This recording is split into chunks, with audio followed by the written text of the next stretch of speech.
আসসালামু আলাইকুম সবাইকে। আমি এখন আপনাদেরকে একটা গলার ডিজাইন কাটিং করে দেখাবো। প্রথমে আমি 8 ইঞ্চি চওড়া বক্রম নিয়েছি। এখন আমি বক্রমটাকে 2 ভাঁজ করে 6 ইঞ্চি লম্বা দাগ টেনে নিচ্ছি। তারপর আমি চওড়া নিয়ে নিব 3 ইঞ্চিতে।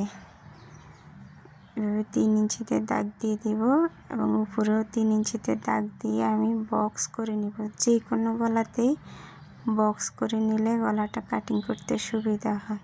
এখন আমি 2.5 ইঞ্চিতে দাগ দিয়ে দিচ্ছি। তারপর 2.5 ইঞ্চি থেকে এভাবে আমি কোনাকুনিতে একটা দাগ টেনে নিলাম। এখন আমি এই দাগ অনুযায়ী কাটিং করে নিব, তাহলে আমাদের গলাটা কাটিং রেডি হয়ে যাবে। আপনাদের কাছে আমার গলার কাটিংটা কেমন লাগলো কমেন্টের মাধ্যমে জানাবেন।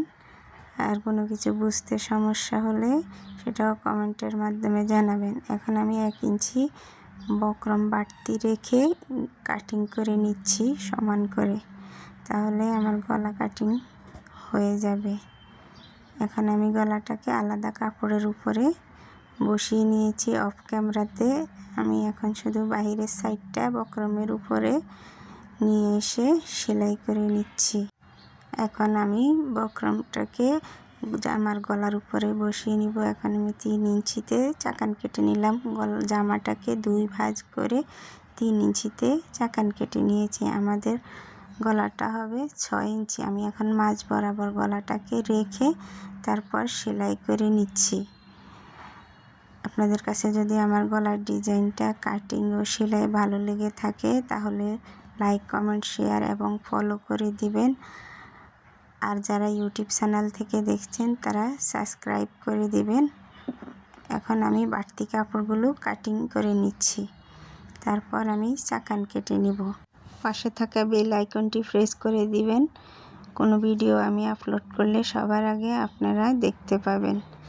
এখন আমি গলাটাকে সোজা সাইডে এনে বক্রমটাকে ভিতরের সাইডে নিয়ে গিয়ে উপরে চাপ সেলাইটা দিয়ে দিব। একদম গলার কিনারায় চাপ সেলাইটা দিয়ে দিলে আমার গলাটা সেলাই একেবারে রেডি হয়ে যাবে। এটা আমি একটা আবায়া সেলাই করলাম নিউবর্ন বেবির মায়েদের জন্য।